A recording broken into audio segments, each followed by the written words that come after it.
حتیٰ کہ تجارت بھی بہترین عبادت ہے اگر وہ نبی کے طریقے کے مطابق.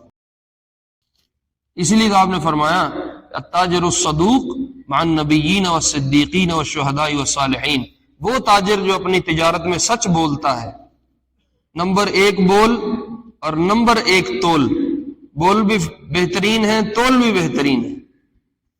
آپ نے فرمایا اللہ اس کا حشر نبیوں کے ساتھ، صدیقین کے ساتھ، شہداء اور صالحین کے ساتھ. زندگی کے ہر حال میں اللہ سے ڈر کے زندگی گزارنا، یہ تجھے حاصل ہو جائے. اس کو فرمایا ان تعبد اللہ انک تراہ فإن لم تکن تراہ فإنہ.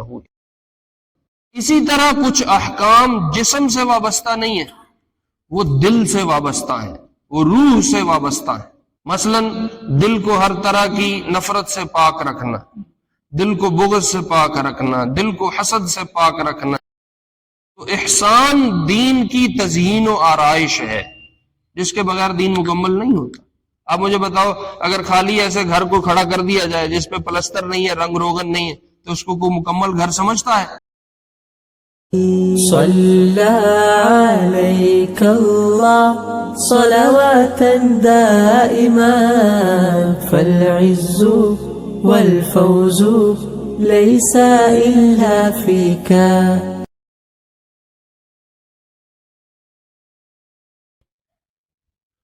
ہم ایک حدیث کا ذکر کر رہے ہیں جس میں اللہ کے محبوب علیہ السلام کے پاس ایک شخص نے آ کے کچھ سوالات کیے تھے اور حضرت عمر نے ان کو روایت کیا. اس میں ایک سوال یہ تھا کہ اسلام کیا ہے، اس کی تفصیلات کچھ میں نے عرض کی ہیں. پھر تھا ایمان کیا ہے، اس کی بھی کچھ تفصیلات عرض کی ہیں. جب آپ نے اس کو یہ جواب دیا کہ اسلام یہ ہے، ایمان یہ ہے، تو حدیث کے لفظ ہیں، وہ پوچھنے والے نے کہا صدقتا، آپ صحیح کہہ رہے ہیں، آپ سچ کہہ رہے ہیں.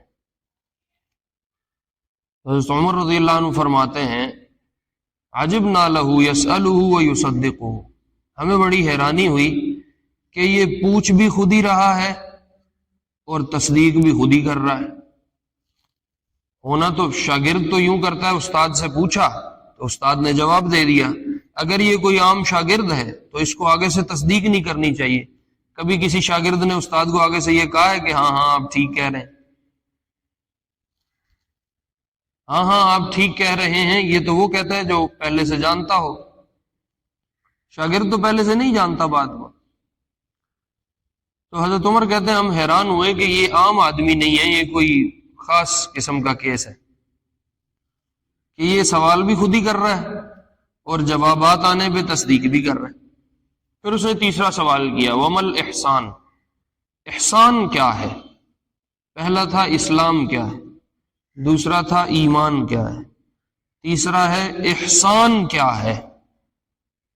تو آپ نے فرمایا الاحسان ان تعبد اللہ کأنک تراہ، احسان یہ ہے کہ تو اللہ کی عبادت کرے اس طرح گویا تو اسے دیکھ رہا ہے. فإن لم تکن تراہ، اور اگر تو اسے نہیں دیکھ رہا، فإنہ یراک، تو اللہ تجھے ضرور دیکھ رہا ہے.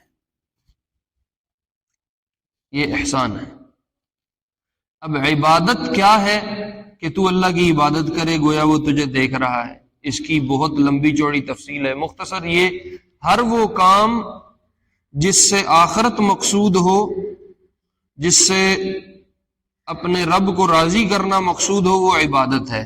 ہم نے عبادت سمجھ لیا ہے کہ نماز پڑھ لو، زکوٰۃ دے لو، تسبیح پڑھ لو، تلاوت کر لو، روزہ رکھ لو، حج کراؤ، یہ عبادت کا مفہوم ہمارے ذہنوں میں بیٹھا ہوا ہے. جو آدمی نمازی ہے، جو آدمی روزے رکھتا ہے، بظاہر اس نے داڑھی ٹوپی پہنی ہوئی ہے تو ہم سمجھتے ہیں یہ بڑا عبادت گزار آدمی. نہیں، عبادت کا مفہوم شریعت میں بہت لمبا چوڑا ہے. حتیٰ کہ تجارت بھی بہترین عبادت ہے اگر وہ نبی کے طریقے کے مطابق ہو.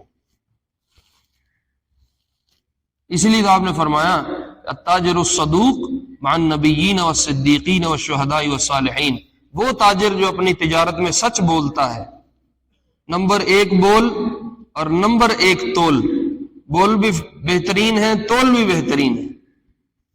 آپ نے فرمایا اللہ اس کا حشر نبیوں کے ساتھ، صدیقین کے ساتھ، شہداء اور صالحین کے ساتھ فرمائے۔ تو عبادت کا مفہوم بہت لمبا چوڑا ہے، اس لیے ایک یہودی کا حضرت علی سے مکالمہ مشہور ہے۔ اس نے کہا عبادت کب کرتے ہو؟ حضرت علی نے فرمایا ہم 24 گھنٹے اللہ کی عبادت کرتے ہیں۔ کہا 24 گھنٹے کیسے کرتے ہو؟ سوتے بھی تو بیچ میں ہوگے نہیں، کچھ کھانا پینا، کو بیوی بچے؟ کہا ہم سارے کام اللہ کے حکم کے مطابق کرتے ہیں، اس لیے وہ سب کچھ عبادت ہوتا ہے۔ تو کہا تو اللہ کی عبادت کرے اس کیفیت کے ساتھ تو اللہ کو دیکھ رہا ہے، اور اگر یہ کیفیت حاصل نہ ہو سکے تو پھر ادنا درجہ یا کم از کم اتنا ہو کہ اللہ تجھے دیکھ رہے ہیں۔ تو عبادات کے کرتے ہوئے اس کیفیت کا پیدا ہو جانا یہ احسان ہے۔ اچھا تو اللہ کو دیکھ رہا ہے، اس کا کیا مطلب ہے؟ کو اللہ ایسی چیز تو نہیں ہے جو دیکھی جا سکتی ہے، یا خدا نخواستہ اللہ کی کوئی ذات، کوئی وجود تھوڑی ہے جس کو تم دیکھ سکو۔ وہ تو وراء الورا ذات ہے، نہ خیال میں آ سکتی ہے، نہ وصف میں آ سکتی ہے، نہ اس کو بولا جا سکتا ہے، نہ اس کو دیکھا جا سکتا ہے، نہ اس کا کوئی ایسا وجود ہے جس کو آپ رکھو یہاں رکھ کے کہو کہ میں اب اس کو دیکھ رہا ہوں۔ اللہ تو اس وجود سے پاک ہے۔ یا شیطان بعض دفعہ دماغ میں کوئی وسوسہ ڈال دے، کوئی خیال ڈال دے، اللہ کی کوئی تصویر ایک ذہن میں آ جائے۔ کچھ لوگ ہوتے ہیں ان کے وسوسے بہت زیادہ ان کا مسئلہ ہوتا ہے، وہ ہم سے آ کے مسائل پوچھتے ہیں، تو وساوس میں بعض دفعہ یہ چیزیں آ جاتی ہیں، اللہ کا کوئی وجود، اللہ کی کوئی شکل۔ اللہ ہر طرح کے وجود سے، مکان سے، زمان سے، شکل و صورت سے بالکل پاک ہے۔ تو اب اللہ کو دیکھنے کا کیا مطلب ہے پھر کہ تو اللہ کو دیکھ رہا ہے؟ تو میرے عزیزوں، میرے پیارو، اللہ کو دیکھنے کا مطلب یہ ہے کہ اللہ کے قریب ہونے پر اور اللہ کے ساتھ ہونے پر اتنا گہرا یقین ہو جائے کہ اللہ ہر وقت میرے ساتھ ہیں، اس پہ اتنا یقین بیٹھ جائے، اللہ ہر وقت میرے قریب ہیں، اس پہ اتنا یقین بیٹھ جائے کہ گویا اللہ تیرے ساتھ چل پھر رہے ہیں اور تو اللہ کو دیکھ رہا ہے۔ اذا سألک عبادی عنی فإنی قریب، بندے تیرے سے میرے بارے میں پوچھیں تو بتاؤ میں بہت قریب ہوں۔ وَهُوَ مَعَكُمْ أَيْنَمَا كُنْتُمْ، میں ہر وقت تمہاری معیت میں ہوں، تمہارے ساتھ ہوں، جہاں پہ بھی تم رہو، جہاں جاؤ گے۔ تو اللہ کے قرب اور اللہ کے ساتھ ہونے پہ یقین بیٹھ جائے، یہ فرمایا گویا کہ تو اللہ کو ہر وقت دیکھ رہا ہے۔ یہ معنی ہے کہ عبادت میں کانک تراہ، گویا کہ تو اللہ کو دیکھ رہا ہے۔ اور اگر یہ کیفیت حاصل نہ ہو سکے کہ یہ بہت اعلیٰ درجہ ہے اور یہ بہت اوپر کی بات ہے کہ ہر وقت اللہ تیرے ساتھ ہیں، یہ کیفیت حاصل نہیں ہو سکی، تو کم از کم یہ کیفیت ہو فَإِن لَمْ تَكُنْ تَرَاهُ فَإِنَّهُ يَرَاكَ، کہ اگر تو اللہ کو نہیں دیکھ رہا تو کم از کم اتنا ضرور ہے کہ اللہ تجھے ہر وقت دیکھ رہے، تو ہر وقت اللہ کی نگرانی میں چل پھر رہا ہے، تو ہر وقت اللہ کی نظر میں، اللہ کی نگاہ میں، اللہ کے علم میں تیرا چلنا پھرنا، اٹھنا بیٹھنا، کھانا پینا، آنا جانا سب اس علیم ذات کے علم میں ہے۔ وہ علیم بذات الصدور ہے، دلوں کے اندر اٹھنے والے خیالات تک کو وہ جانتا ہے۔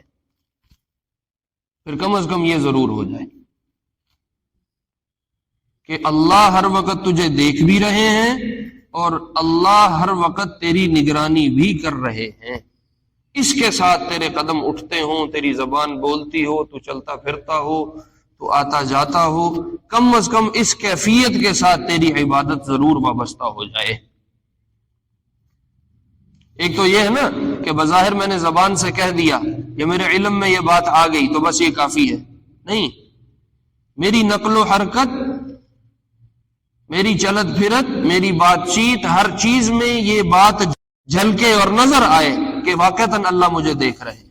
خلوت میں ہوں تو میں اللہ سے حیا کھاتے ہوئے گناہ نہ کروں کہ اللہ مجھے دیکھ رہے ہیں۔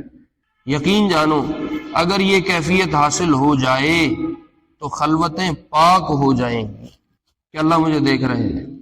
سی سی ٹی وی فوٹیج کو تو آپ داؤ پیچ سے کام چلا سکتے ہو، اللہ کی نظر کو کوئی داؤ پیچ نہیں لگایا جا سکتا، اللہ کے علم کو کوئی داؤ پیچ نہیں لگایا جا سکتا۔ ہاں میں یہ چیز اٹھانے لگا ہوں نفس کہتا ہے اٹھا لو، قیمتی ہے، پتہ نہیں ملے گی دوبارہ نہیں ملے گی، ابھی کون سا کوئی دیکھ رہا ہے، لیکن عقل اندر سے آوازیں دیتی ہیں نہیں، کوئی جوتے مارے گا، کوئی پکڑ لے گا، کوئی دیکھ لے گا، پھر تو یہ سزا ہو جائے گی، کہیں جیل میں نہ چلا جائے، ابھی آوازیں آ رہی ہیں، نفس کھڑا کہہ رہا ہے نہیں لے لو کوئی بات نہیں، کچھ ابھی کوئی بھی نہیں دیکھ رہا، ابھی لینے میں کوئی حرج نہیں۔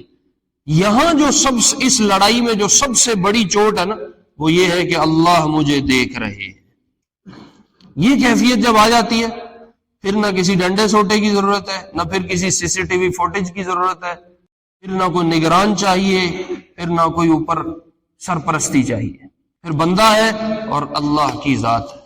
تو کہا یہ کیفیت آ جائے کہ اللہ تجھے دیکھ رہے، ہر وقت اس کیفیت میں رہنا کہ اللہ مجھے دیکھ رہے، صرف زبانی کلامی نہ ہو یا صرف معلومات کی حد تک نہ ہو، میری ہر حرکت، میری ہر سکونت، میرا چلنا پھرنا، میری بات چیت، ہر چیز یہ بتائے کہ اللہ مجھے دیکھ رہے، ہر حال میں، خلوت میں ہے اللہ مجھے دیکھ رہے ہیں، لہذا میں نے اللہ کے خوف سے کوئی گناہ نہیں کرنا، تنہائی کو پاک کرنا، جلوت میں ہے، لوگوں کے درمیان ہے تو اللہ کا کوئی حکم میرے ہاتھوں نہ ٹوٹ جائے، امیری آ گئی تو اپنے مال کو اللہ کے نام پہ خرچ کر رہا ہے ڈرتے ہوئے کہ اللہ قبول کر لے، غربت آ گئی تو صبر کر رہا ہے کہ اللہ کی طرف سے یہ فیصلہ آیا ہے، میں اس پہ راضی ہوں، مطمئن ہوں، اللہ نے جو رزق دیا ہے میرے لیے کافی ہے، اللہ میرے رزق کے بارے میں زیادہ بہتر جانتا ہے۔ غم آ گیا تو اللہ کی قضا پہ، اللہ کے فیصلے پہ، اللہ کی تقدیر پہ راضی رہتا ہوں، خوشی آ گئی تو اللہ کا شکر ادا کرتا ہوں، اللہ نے کئی بڑی سیٹ دے دی تو اللہ کے حکموں کو نافذ کرتے ہوئے اس سیٹ کو کے حقوق کو ادا کرنے کی کوشش کرتا ہو، ہر حال میں، زندگی کے ہر حال میں اللہ سے ڈر کے زندگی گزارنا، یہ تجھے حاصل ہو جائے، اس کو فرمایا ان تعبد اللہ انک تراہ فإن لم تکن تراہ فإنہ یراک، دل میں یہ کیفیت پیدا ہو جائے کہ اللہ مجھے دیکھ رہے ہیں۔ ہمارے ہاں اصل میں جو پیری مریدی ہوتی تھی وہ یہ تھی کہ کوئی بڑا بیٹھ کے اتنی اصلاح کر دے کہ دل میں اللہ کا خوف پیدا ہو جائے۔ اب تو تصوف کا معنی بگڑ گیا نا، اب تو تصوف چند لوگ یہ سمجھتے ہیں پیری مریدی یہ ہے کہ بس بیٹھ کے چلا کاٹ دو یا اللہ اللہ کر دو تو بس وہ پیر ہو، جو اللہ اللہ زیادہ کرتا ہے وہ پیر ہے۔ تزکیہ، تصوف، احسان، یہ ساری چیزیں اسی کیفیت کا نام ہے کہ اندر یہ پیدا ہو جائے کہ اللہ مجھے ہر وقت دیکھ رہے۔ اب تو پیر 2 ہفتے 3 ہفتے نہاتے نہیں ہیں، ان کی کوئی بات شریعت اور سنت کے مطابق نہیں ہے، بس جس نے چلا کاٹا ہوا ہے اور اس کے مرید ہیں اور اس کا چل رہا نظام نہیں۔ اللہ والوں کو خود یہ کیفیت حاصل ہو جاتی ہے کہ اللہ مجھے ہر وقت دیکھ رہے ہیں، اور وہ اپنے متعلقین میں اس کیفیت کو پیدا کرنے کی کوشش میں لگ جاتے ہیں، اور متعلقین ان سے جڑ جاتے ہیں کہ یہ کیفیت ہم میں آ جائے۔ اس کیفیت کو پیدا کرنے کا نام تصوف ہے، تزکیہ ہے، احسان ہے، یہ کیفیت پیدا ہو جائے، اللہ مجھے ہر وقت دیکھ رہے ہیں۔ کہیں لکھا ہوا دیکھا تھا، اے بندے یہ احساس پیدا کر لے کہ اللہ تجھے دیکھ رہا ہے، یہ بڑی وزنی بات ہے، یہ احساس پیدا کر لے کہ اللہ تجھے دیکھ رہا ہے۔ تو جس کو یہ کیفیت حاصل ہے اس سے جڑ کے انسان اپنی اصلاح کروائے، اپنے اندر اس کیفیت کو پیدا کرنے کی کوشش محنت کرے، یہ مطلوب ہے۔ کچھ لوگوں نے تصوف اور احسان یہ سمجھ لیا ہے کہ بس جو زیادہ تعویذ گنڈے دے لے، جو وظیفے بتا لے، جو تسبیح درود سمجھا لے، بس وہ سمجھتے ہیں یہ اب بہت بڑا پیر ہو گیا۔ نہیں، یہ پیر نہیں ہے۔ ذکر بذات خود اللہ تک پہنچنے کا ایک سبب اور ذریعہ ہے، ذکر خود مقصود نہیں ہے، مقصود تو اللہ کی ذات تک پہنچنا ہے۔ اس کیفیت کے ساتھ زندگی گزارنا کہ اللہ مجھے دیکھ رہے ہیں، اس کی محنت کوشش کرنی ہے، اس پہ محنت کرنی ہے، اپنی خلوتوں کو پاک کرنا، اپنی جلوتوں کو پاک کرنا، ہر وقت اللہ کا خیال ساتھ لے کے چلنا پھرنا ہے۔ تعویذ گنڈے، دم درود یہ مقصود نہیں ہے، ذریعہ سبب ہو سکتے ہیں، مقصود اللہ کی ذات ہے، اللہ کی ذات کو حاصل کرنا یہ ہے۔ اس کو فرمایا ان تعبد اللہ کانک تراہ، گویا کہ تو اللہ کو دیکھ رہا ہے، اور اگر اللہ کو تو نہیں دیکھ سکتا فإنہ یراک، تو پھر اللہ تجھے دیکھ رہے، تو اللہ ہر وقت تو اللہ کے علم میں ہے۔ ما تسقط من ورقۃ الا يعلمها، ایک پتا گرتا نہیں کہ وہ اللہ کے علم میں ہوتا ہے، کتنی کروٹیں لے کے گرے گا، کب گرے گا، کہاں گرے گا۔ ولا حبۃ فی ظلمات الارض، وہ دانا جو تم نے کہیں زمین کو ہل چلا کے کسی تہ میں ڈال دیا ہے، کسی کو نہیں پتا اس دانے کا، لیکن وہ دانا بھی تیرے اللہ کے علم میں۔ ولا رطب ولا یابس، کوئی تر چیز، کوئی خشک چیز جو کائنات میں تمہیں نظر آ رہی ہے، الا فی کتاب مبین، وہ تیرے رب کے علم میں۔ علیم بذات الصدور، دلوں میں پیدا ہونے والے خیالات تک کو وہ جانتا ہے، دلوں میں پیدا ہونے والے خیالات تک اس کے علم میں۔ تو یوں میرے عزیزوں، میرے پیاروں، اپنی ذات پہ محنت کرنا کہ یہ کیفیت حاصل ہو جائے۔ اگر یہ کیفیت حاصل ہو گئی تو انسان احسان پہ پہنچ گیا، جس کو آپ علیہ السلام نے فرمایا پہلے ایمان، پہلے اسلام، پھر ایمان، اور پھر ہے احسان۔ اس کو آسان لفظوں میں اگر کہنا تو یوں کہہ لو کہ ایک ہے کسی عمارت کا وجود، وہ جب تم اسلام لے آتے ہو تو وہ وجود پڑ گیا، دیواریں کھڑی ہو گئیں، چھت ڈل گئی، اور اگر وہ جسم پہ ظاہر ہونا، اس کے اعمال شروع ہو گئے اور دل میں بات آ گئی، تو گویا دین مکمل ہو گیا، اسلام اور ایمان۔ اب اس کی تراش خراش، اس کے نقش و نگار، اس کی ظاہری خوبصورتی وہ بھی باقی ہے، وہ خوبصورتی احسان سے ملے گی۔ احسان حسن سے ہے نا، احسان کس سے ہے؟ حسن سے۔ حسن کسے کہتے ہیں؟ خوبصورتی کو۔ تو اسلام اور ایمان کو بتانے کے بعد، ظاہری وجود اور نقشہ پورا کرنے کے بعد، اب اس کے نقش و نگار اور اس کی خوبصورتی کی طرف آنا ہے، تو وہ خوبصورتی تیرے دین کی یہ ہے کہ جب تو عبادت میں لگے، جب تو زندگی گزارے، تو وہ اس طرح گزرے کہ یا تو اللہ کو دیکھ رہا ہے یا اللہ تجھے دیکھ رہا ہے۔ یہ کیفیت اگر حاصل ہو گئی، پھر دین مکمل ہو گیا، پھر نقش و نگار کے ساتھ خوبصورت بن گیا۔ اور اگر یہ کیفیت حاصل نہیں ہے، باقی نماز روزہ چل رہا ہے اور بظاہر اسلام والا ہے، بظاہر ایمان والا ہے، تو وہ اس گھر کی طرح ہے جس کو ابھی نقش و نگار نہیں کیا گیا، جس کی زیب و زینت نہیں کی گئی، بس اس کے وجود کو کھڑا رکھا ہوا ہے، کسی طرح اس کو پورا کیا ہوا ہے۔ تو اصل یہ ہے کہ انسان اپنے ظاہری دین کے ساتھ صفات پہ محنت کرتا ہو، اپنے آپ کو مزین کرنے کی کوشش کرتا ہو۔ دیکھو ایک چھوٹی سی چیز سمجھاتا ہوں، پھر انشاءاللہ سنتیں پڑھتے ہیں۔ انسانی زندگی میں کچھ ظاہر کے احکام ہیں جو جسم سے متعلق ہیں، یہ کرو، یہ نہیں کرو، یہ کرنا ہے تو اللہ ناراض ہو جائیں گے، یہ کرو کہ اللہ خوش ہو جائیں گے، ایسے کرنے کی اجازت ہے، ایسے کرنے کی اجازت نہیں۔ یہ ظاہری احکام ہیں جو جسم سے متعلق ہیں، یا اسی طرح زبان سے متعلق ہیں، یہ بولنا ہے، یہ نہیں بولنا، یہ کانوں کے متعلق یہ سننا ہے، یہ نہیں سننا۔ تو بہت سارے احکام ہیں، بہت سارے نواہی ہیں جن سے منع کیا گیا، بہت سارے احکام اور نواہی ایسے ہیں جو جسم سے متعلق ہیں، ان کو پورا کرنا یہ ہماری شریعت کا حصہ ہے۔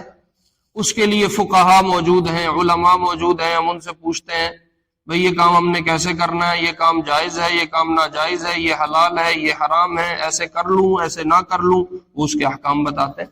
اسی طرح کچھ احکام جسم سے وابستہ نہیں ہیں، وہ دل سے وابستہ ہیں، وہ روح سے وابستہ ہیں۔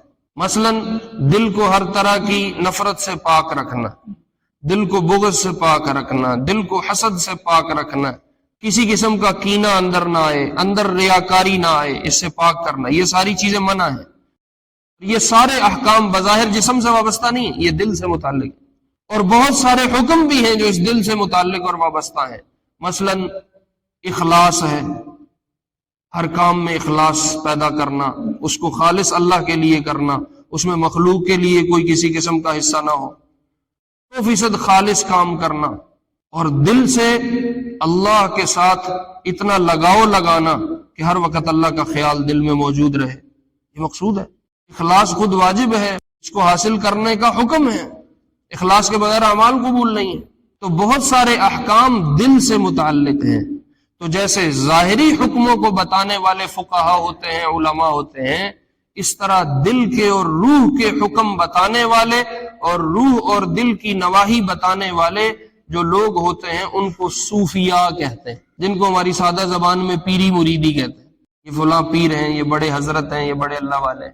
تو اگر تو پیر صاحب ایسے ہیں جو دل کے ان مسائل کو جانتے بھی ہیں اور ان کی اصلاح بھی جانتے ہیں، پھر تو وہ پیر صاحب ہیں، ان سے تعلق ہونا ضروری ہے، ان سے اپنی اصلاح کروانا، اپنے حالات بتانا، اس کے مطابق اپنی اصلاح ہو جائے، یہ اچھی بات ہے۔ لیکن اگر وہ پیر ایسا ہے جس کو اپنی بیماریوں کو خود بھی نہیں پتا، جس کو اپنے دل کے حالات خود بھی نہیں پتا، وہ کسی کی کیا اصلاح کرے گا؟ تو ایسے لوگوں کے ساتھ جڑ کے اپنی اصلاح کروانا وقت کا ضائع کرنا۔ تو یہ محنت کرنی ہے، اور یہ محنت میرے عزیزوں، میرے پیاروں، انسان خود کبھی بھی نہیں کر سکتا، اس میں کسی بڑے کا سر پہ ہونا ضروری ہے۔ بعض دفعہ انسان کسی چیز کو دین سمجھ کے کر رہا ہوتا ہے، لیکن وہ دین نہیں ہوتا، وہ اصل میں اندر کی چاہت ہو رہی ہوتی ہے، پوری اندر کی چاہت پوری ہو رہی ہوتی ہے، وہ دین نہیں ہوتا۔ یہ بڑے بتاتے ہیں کہ اب تو اپنی چاہت پہ چل رہا ہے اور اب تو دین پہ چل رہا ہے، اس لیے کسی بڑے سے تعلق قائم کر کے، اس کی صحبت میں جا کے، اپنے حالات بتا کے، پھر ان سے اپنے دل کی، اپنی روح کی اصلاح کروانا، یہ احسان ہے۔ جس کو اس آنے والے نے پوچھا وَمَل احسان یا رسول اللہ، بتائیں احسان کیا ہے؟ تو آپ نے فرمایا ان تعبد اللہ کأنک تراہ فإن لم تکن تراہ فإنہ یراک۔ احسان یہ ہے کہ تو اللہ کی عبادت کرے اس حال میں کہ گویا تو اللہ کو دیکھ رہا ہے۔ میں نے آپ کو بتایا دیکھنے کا ہرگز معنی نہیں ہے یہ کہ اللہ کی کوئی ذات ہے جو تجھے نظر آ رہی ہے اور تو اس کو دیکھ رہا ہے۔ اللہ ہر طرح کی ذات سے پاک ہے۔ تو اس کو دیکھ رہا ہے کا مطلب یہ ہے کہ وہ تیرے اتنے قریب ہے اور اتنے تیرے ساتھ ہے کہ گویا تو اس کو دیکھ رہا ہے۔ قرب اور معیت مراد ہے۔ اور اگر یہ کیفیت حاصل نہ ہو فَإِن لَمْ تَكُنْ تَرَاهُ فَإِنَّهُ يَرَاكَ، تو پھر دوسری کیفیت یہ ہے کہ گویا اللہ تجھے دیکھ رہے ہیں اور تو ہر وقت اللہ کے علم میں چل رہا ہے۔ اس کیفیت کے ساتھ بھی اگر کام ہو گیا اور عبادات کر لی گئی تو انشاءاللہ عبادت کا حق ادا ہو گیا اور دین انتہائی خوبصورتی کے ساتھ اللہ کے پاس پہنچ گیا۔ اور اگر یہ کیفیت حاصل نہیں ہے تو پھر یہ وہ عمارت اور وہ گھر ہے جس کے نقش و نگار ابھی پورے نہیں ہیں، جس کے خد و خال ابھی واضح نہیں ہے۔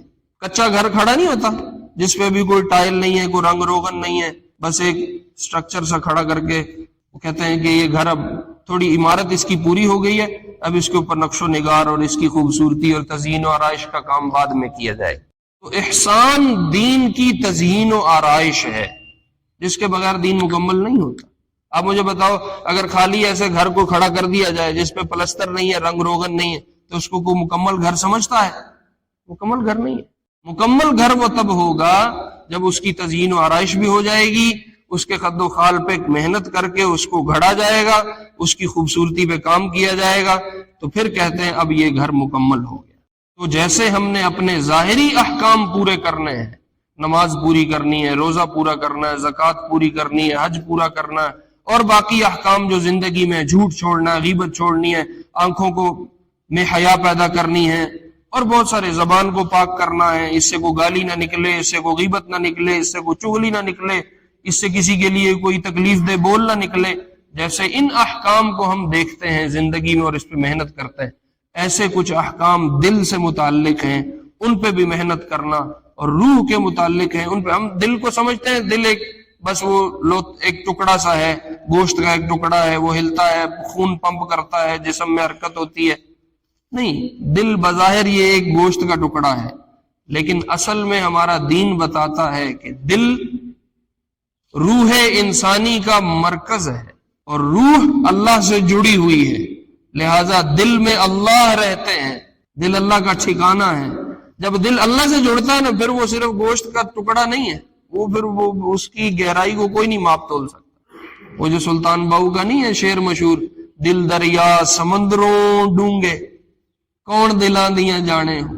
وہ سمندروں ڈونگے اس لیے، وہ بظاہر تو دل کا ایک ٹکڑا ہی ہے گوشت کا، لیکن وہ سمندروں ڈونگے اس لحاظ سے ہے کہ وہ اللہ سے جڑا ہوا ہے اور وہ اس کی حقیقت تک پہنچنا ناممکن ہے۔ تو ظاہری اعمال پہ محنت کرنا یہ دین اسلام کے ظاہری احکام ہیں، یہ پورے ہو گئے، اور باطنی احکام کو پورا کرنا، دل پہ محنت کرنا، روحانی صفات پہ محنت کرنا، یہ احسان ہے، یہ اس دین کی خوبصورتی ہے، اس دین کی تزئین و آرائش ہے۔ اس کو اس نے آ کے پوچھا تو آپ نے فرمایا تو ایسے عبادت کرے گویا تو اللہ کو دیکھ رہا ہے، اور یا پھر یہ اس طرح عبادت کرے کہ گویا اللہ تجھے ہر وقت دیکھ رہے۔ اس لیے اپنی تنہائیوں میں اللہ کی ذات کو سامنے رکھنا، اپنی خلوتوں میں، اپنی جلوتوں میں، مدرسہ ہو، مسجد ہو، دکان ہو، تجارت ہو، ملازمت ہو، کھیتی باڑی ہو، رشتہ داری ہو، ہر حال میں، ہر کیفیت میں اپنے ساتھ اللہ کو دیکھنا، یہ اس دین کی خوبصورتی ہے۔ اس پہ محنت کرنی ہے کہ کسی طرح یہ کیفیت حاصل ہو جائے۔ اللہ رب العزت ہمیں اپنا دین سیکھ کے عمل کرنے کی توفیق نصیب فرمائے۔ سنت اللہ۔